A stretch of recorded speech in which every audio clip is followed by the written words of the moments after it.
ajaa'ibu daawwattoota keenya Ameerikaa har'a gartee namoonni itti deeman kana namni gartee akkuma Itoophiyaatti deemee diiyaaspooraa dura ta'e isaan ta'uun ooluun jedhanii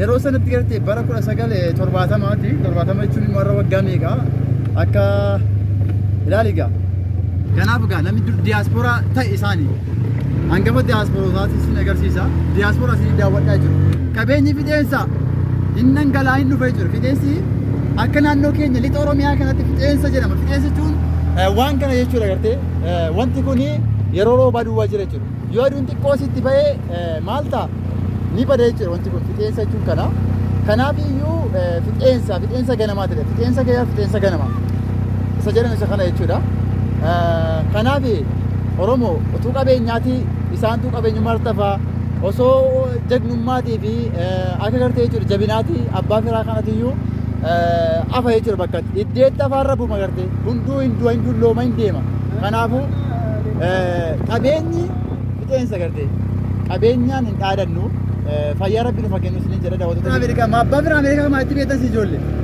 abbaa firaa Ameerikaa kana nama akka isaan biyya Ameerikaa turanii dhufanitti beekna amma immoo nama qabeenya guddaa horatee dhufe turan yeroo sanaa amma immoo nama homaa hin qabne nama baay'ee rakkatee mana namaa jiraataa jirutti beekna kanaaf abbaa firaa Ameerikaa jedhamu abbaa firaa Ameerikaa ta'uu abbaa firaa Ameerikaa Ameerikaa akka itti hubannoo qabu odeeffannoo isaanii akka dhageetti nama kan hin qabu abbaa firaa Ameerikaa nama gaafa dhufanii biyya Itoophiyaa kana galan shaantaan isaanii gaafa konkolaataa irra bu'u jechuudha warra buusuuf illee maallaqa kennanii nama furanneedha deebiin eegganneedha nama caammaa xaragatanii illee dhibba kennanii dhibbaan caammaa tokko xaragataa tureedha har'a garuu akka isaan lafa jiraatan lafa bultii lafa bulan uffatan illee nama hin qabne nama hidda baatanii magaalaa geessanii gurguranii ittiin bulanudha jechuudha. Egaan daawwattoota keenya har'a gartee abbaa firaa Ameerikaa isin daawwachiisuu fi bira ga'uun jira.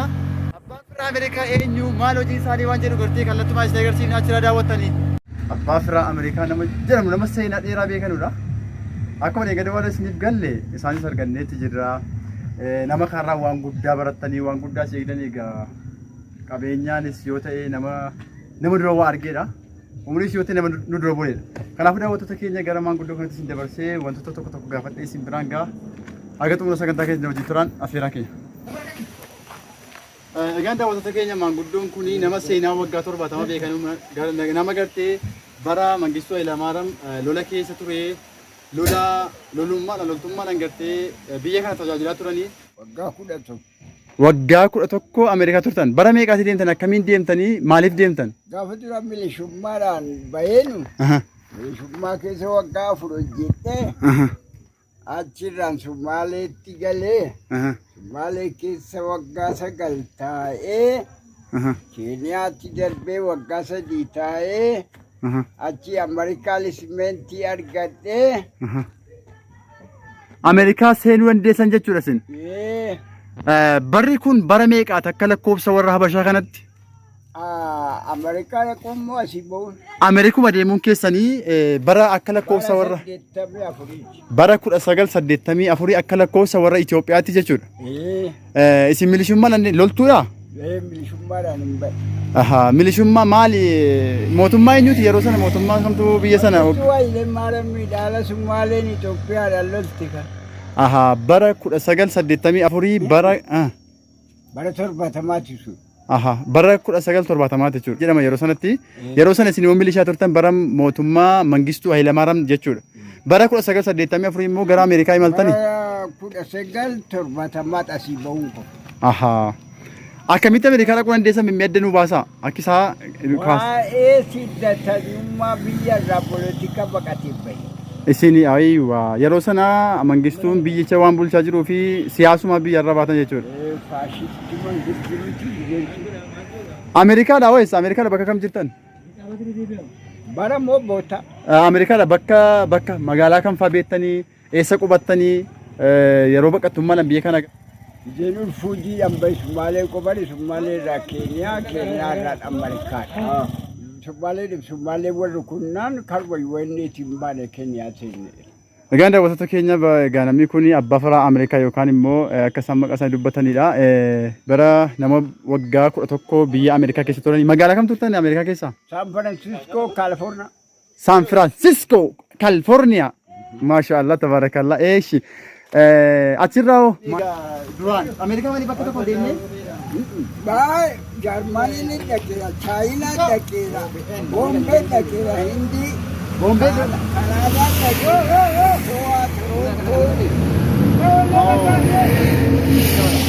ويا كامي سيني انडिया ने अंदर بومبي مغالا بومبي كامي كده سني انडिया Kenya Kenya. Kenya Bombay لولتمانان داون تورستي تولي انडिया अलग से बिया कमी then touristy दावन ना बिया कम then Hindi China Dole. Beijing di wana katama China طيب Beijing di tikana na ejil jira Hindi تولي China allow China माले बिया कमी देन Jarma Jerman ila cuti kepada تولي अनि सम्मदि तनी आला तनी इंडिया देन तनी Roma kepada रोमा तालियानी तू तनी बिसा kepada mali Isaan warra Itoophiyaa koloneeffate gara tokko jechuudha.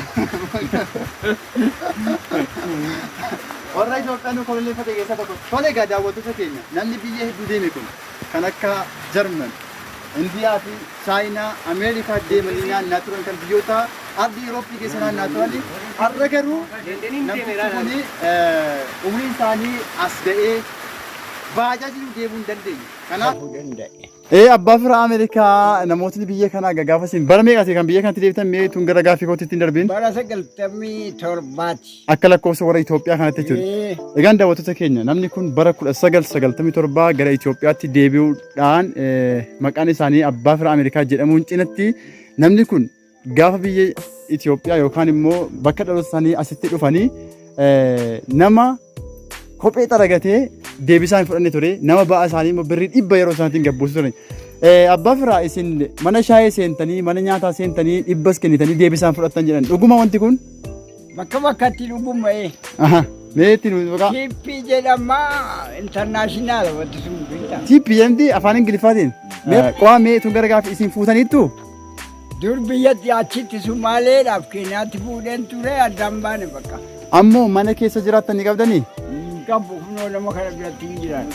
Egaan daawwattoota keenya isaan kuni nama gartee biyya Ameerikaa loltummaadhaan deemanii jiranidha.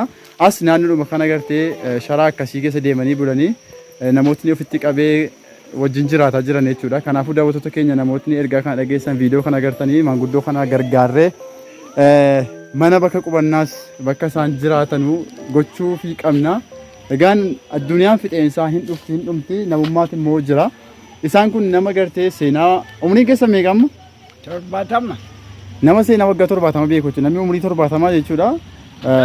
Seenaa waggaa 70 duraa nama beekudha. Mee isin halkanis guyyaas asuma jiraattu? Buloo malma kan. Inshaallah kottume.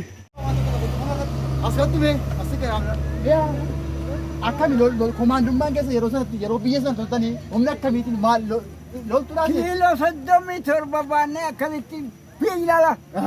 Sanjaa baafamus. ayyee isin Sumaalee biyya keenya meetira kiiloomeetirii 500 seente.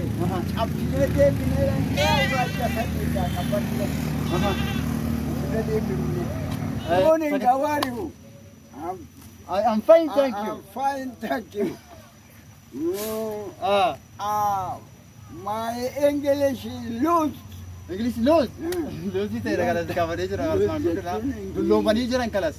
Kanaaf daawwattoota keenya inshaallah rabbiin nama gartee gaarii dalagu nu haa godhu. Namni viidiyoo kana daawwatan hundi keessanuu maanguddoo kana maanguddoo irraa umriin isaanii waggaa 70. Ni dabra rakkoon himaa dabra amma ta'ii naafu ni dabra dararaan dukkana jaabaattis ifa boodaan jira hin iraarin malee rakkoon ammaa taaraa ni dabra rakkoon himaa dabra amma ta'ii naafu ni dabra dararaan dukkana jaabaattis ifa boodaan jira inni rarii malee harkoo namaa taara inni patee rabbuun jira isaaf salphaan kaasa sirra rakkoon booda gammachuu jira yaada inni si ofirra hinjinqame rabbuun jira isaaf salphaan kaasa sirra rakkoon booda gammachuu jira yaada inni si ofirra guduunfaan ammaattis booda himachiitti duumessi dhumaattis booda rooba dhalti kanaaf inni raarii hunduu ni dabarti